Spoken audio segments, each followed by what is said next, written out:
Good morning, good evening. Today we have our student, Dr. Olga Swiderskaya, and she has had a challenging journey, old graduate, then home country residency. So we wanted to just pick her brains and see how she overcame these challenges and what are the tips for some of the applicants in the coming season. So welcome, Olga. Hello, Dr. Kira. Hello, everyone. Thank you for having me here. Thank you. So let's start with a bit of an introduction about yourself, med school, home country residency, and then we'll go from there. Sure. I'm an international graduated doctor. I graduated in 2011 from my medical school, and then I entered my residency and also graduated from residency after 2 years in my country. It was ophthalmology residency. And then we moved to United States, where I not actually right away started my Usmle journey because of the family circumstances. When I started my Usmle journey, it whole 2 steps took me 2 years. And then I did my step 3 right before this match. Okay. So when did you finish your home country residency? It was 2013. Oh, so residency in 2013, and then you came to the US and you started preparing for the match. And in the season 2022, this was your first match cycle, but you had taken step 3. So actually I didn't match last season. So my first match season was 2020, right when COVID started. Oh, so 2020 was your first. Yes, match 2020. season. Okay, so you're obviously an older kind of a graduate, and you had to overcome that challenge. So let's just dig into this. So, what are some of the challenges you faced as you were probably preparing for the USMLE match, and of course, you didn't match the first time. So, what challenges were there for you? Of course, that step 1 was very challengeable for me because the basic sciences, let's say biochemistry, first microbiology. So we are studying these subjects at our first year in medical school. Of course, as you know, I was graduated in 2011, and I started my medical school in 2006, I think. Yeah, 6. So I forgot, like, let's say, not everything completely, but the most part of it. And you're never using your biochemistry in the practice. I have been practicing ophthalmology in my country during 2 years, and I, of course, forgot it. So start as earlier as you can, because you could forget it like really quickly. Because if you are not using it, like if you don't use it, you will lose it. Right. It's understandable. So it was really challenging for me. I think maybe if compare myself with a young, like fresh graduated student, it took me more time and more my nerve cells. So a lot of power, like I used a lot of. Okay, so as I understand, one of the biggest challenges was the USMLE exams per se, and of course the syllabus and all was harder just because you had gone through that a long time ago. So one is the exams. What about some of the other challenges when it came to getting clinical experiences or other aspects of USMLE? I never thought about any other specialty except ophthalmology in my life, because I love it. I know what to do, how to do. I feel myself comfortable in this specialty. I think it's obvious because I was in practice. I know what to do with my patients. And like I feel comfortable. Then I started my clinical experience first as medical assistant when we just moved right away to be in this field. Then I continued my journey as an ophthalmology technician, and so on, so on, so on. I never like stopped this medical assistance journey, and I got all good letters of recommendation from the ophthalmology field, from my mentors, from ophthalmology doctors. And the 2020, I applied only for an ophthalmology, only. Yes. And as you know, I think you know better than me, then for ophthalmology, you need to apply for prelim year also. So I applied in internal medicine only for prelim year. And I got 2 interviews for prelim year, but nothing for an ophthalmology, unfortunately. I think everyone knows that ophthalmology is really competitive specialty. And I think my step 1 score wasn't high enough for an ophthalmology. And it's super competitive. You need to have more connections, really strong connections. And let's say I have been working in this field and I got really strong connections, but it didn't work. So it's telling me that you need to have more, like stronger connections. Let's say PD or PD. Right. Yes. So I didn't match, but without any internal medicine letter of recommendations, without any experience in internal medicine, I still got 2 interviews for prelim year. Mm-hmm. And they considered me for a categorical. When during my interview, I asked, like, could I apply for a categorical year? They said, yes, of course. And then at SOAP, I went to SOAP and I applied for some kind of, I think it was 40 or 50 internal medicine categorical programs. But SOAP, it's unpredictable. It's unpredictable. And I didn't get anything, unfortunately. Mm-hmm. I think my experience last match with ophthalmology, I knew that probably 95% I would not match, but I should try. And so everyone told me that it's so competitive, you never match, but you never know if you will not try. Correct. So I tried. It was a great experience for me. I knew everything about match. Unfortunately, I wasn't able to take a Sarthi course actually last year, but I tried, and all classes or courses were booked.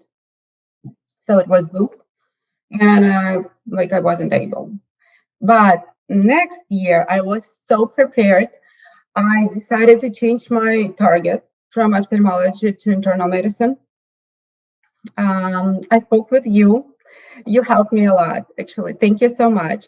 I love Sarthi, and it helped me a lot. So no doubt about it. And I was so prepared. I knew what to do at what time. So I took Sarthi courses right away. I did a Sarthi research course, which helped me actually. And I got 4 interviews this season, and everyone asked me about research. What else? And my recommendation is do as much clinical experience as you can. Whatever it is. Volunteering. It's actually 2 my interviews, they asked me a lot about volunteering. It wasn't something serious. I volunteered at the local emergency room, and they were so impressed about it. Like, I changed the sheets, and so I helped the patients, I cleaned the floors, everything. I think volunteering in the United States is very important. Okay. What else? So do as much as you can clinical experience, Sarthi courses. I know you have a lot of observerships, but those days I didn't know that you are doing observerships. So I took the classes, and I took it from a different organization, and it helped me a lot. They gave me very good letters of recommendations. It wasn't something serious. If someone is telling you it's going to be hands-on experience, don't believe it. But still it's important, and at least it's going to be a letter of recommendation from American graduated doctor. Correct. I didn't use my home country letters. I got 2 of them. So for this match season, I used 2 letters of recommendation from internal medicine, 1 letter of recommendation from MD and PhD professor from ophthalmology, because it's a big name, and I think even in internal medicine, it's like cost a lot. Yeah. Yes, and in 1 letter I used from simple observership. It was doctor from Seattle. Okay. Just in the simple private practice. So I got 4 letters of recommendation, 3 from internal medicine, 1 from ophthalmology doctor. Then I did my volunteering. I tried as much as I can to participate in volunteering for COVID. It was Johnson & Johnson. You could use a lot of resources. Let's say resource, I'm a volunteer, and you could find anything, like from giving food to an orphan house, or like, my recommendation, do as much as you can. It could be 1 day or 2 days, but you still can tell about it at your interview, and it's going to be very good. So let me, dig into each one of these one at a time. So you started obviously with a focus on ophthalmology, because that's what you had done for the greater part of your life, and that was very close to you. But in 2020, you realized that it needs a different set of skills in the US, a lot of connections, maybe ophtha research and things like that. So then you switched to internal medicine. So the switch to internal medicine now, and you prepared well in terms of at least having these rotations in internal medicine. So building a profile with an interest in internal medicine, right? So in the interviews and in your general application, how easy or difficult was it to convey the switch? Because this is a question that a lot of applicants have. They have done home country residency in other specialty, and here most of them like to move to internal medicine or maybe family medicine. So how difficult was the communicating part of the switch? Of course, it was the most challenging question, and I got very nervous when I have been practicing with my fans and with my mentors, and everyone felt it. Like, you could see that I'm nervous because, of course, in ophthalmology, it's very important for me. And from the beginning, I was so upset that I couldn't do this. And of course, everyone could feel it. But I practiced a lot. I mastered my answer, like, from the beginning till the last second. And like, I didn't show my, impression. And so I was so calm, and my answer was perfect. And Pavan helped me a lot. My mentors helped me a lot with the creation of this answer. So my answer was that uh, internal medicine, it's more broad field, and internal medicine could cover everything. It's not narrow specialty like ophthalmology. And in internal medicine, you could do, create, like, develop yourself in any specialty, whatever you wish. So I wanted to do endocrinology because it's very difficult, like interesting for me. And I got a lot of diabetic patients in my life, and I was interested in diabetes endocrinology from the beginning. Mm-hmm. Then I would be happy to do an internal medicine, endocrinology by itself. Good. So I practiced a lot. Please, like, practice your answers. It should be perfect. Like, of course, not a robotic, Mm-hmm. but it should be from your heart. Be yourself and practice, practice, practice. Yeah, yeah, yeah. So one challenge was to communicate this transition to internal medicine, right? So then, of course, you did your rotations, and I think the important thing you bring out is the impact of volunteering. I think that's something that you found useful, and then research. So you kind of brought together everything: the rotations, research, volunteering. Anything else that you did uh, to transition to internal medicine? Some of the program directors, they asked me about my practice, and they told me that it's very important that I have my past clinical experience, that I know what to do with the patients, that I know how to build strong doctor-patient relationship, how to take care of them, how to um, trust your patients, and your patients will trust you. It's very important. I think if you have this experience in your past, please don't be shy to talk about it. It's important, but don't be nose up. Just tell that you got this experience and you know what to do with the patients. What else? It was important that I was free to move, and my family was free to move. Some of them asked me also about it, about moving to the different state Okay. in case of something. I think that's it.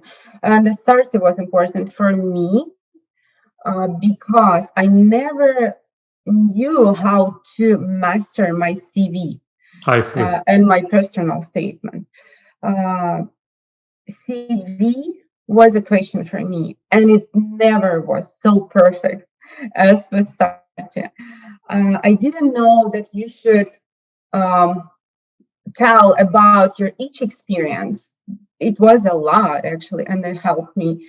I'm so thankful for this, and I never know. Now I even teaching my husband how to do a perfect CV for his work. He's like, that's so great. Yes, so it helped me a lot. Tell about your experience, gain your, as much as you can, your clinical experience. Do research, do volunteering, invest in yourself, develop yourself, get as much connections as you can and as you could. And I think it's important to have a very strong support system. Your friends, your family. It's very important during this challenging time. psychologically, physically, whatever. Even if someone could bring you some food while you're studying. Yeah. And yes, I'm so grateful for Sarthi. I'm so grateful that I matched. It was a challenge. It was a pre-match for me this year, and it was a challenge for me to decide to do this pre-match or not, because I got 3 more interviews after my pre-match offer. Yes, we discussed that. Yeah. Yes, and thank you so much, Dr. Kara. That you told me the right words. You didn't force me, and you just I just followed this direction to which you moved me. Thank you so much. I'm so grateful that I did this decision, because previous year and this year it's unpredictable. It's becoming more and more challenging. Yep. So before we wrap up, one last question on step 3. What do you think about step 3, especially for older, experienced graduates? How do you think it helped you? Very important. Take your step 3 before the major day. Better to take it, at least take it. That's okay if you will not get your score results before the interview season, but try to take it at least in what it was. I took my step 3 in December, so at the end of December. Yes, I took it, and I already was December, and I already was able to talk about it at the interview. Then I got my step 3 score, and I sent a lot of email letters, which update with my update. And a lot of programs, they answered me that is good. They marked it at my resume. Well, thank you very much, Olga. This is very, very helpful. I think very inspiring for some of the other applicants who have similar profile, older graduates, home country residency, trying to figure out what to do and how. So I'm sure this will be very helpful. Thank you for your time. Thank you so much, Dr. Here. And can I add something about step 3? So the step 3, please try to take as closer as possible to CK. I see. Yes, because it's going to be much more easier for you. I think my break between CK and step 3 was 6 months, and it was already kind of challengeable because I forgot some stuff. Try to do it closer to CK, and it's going to be much more easier for you. Okay. Well, thank you so much, Dr. Thank you very much, Olga. And good luck for your residency. Thank you so much. Bye-bye.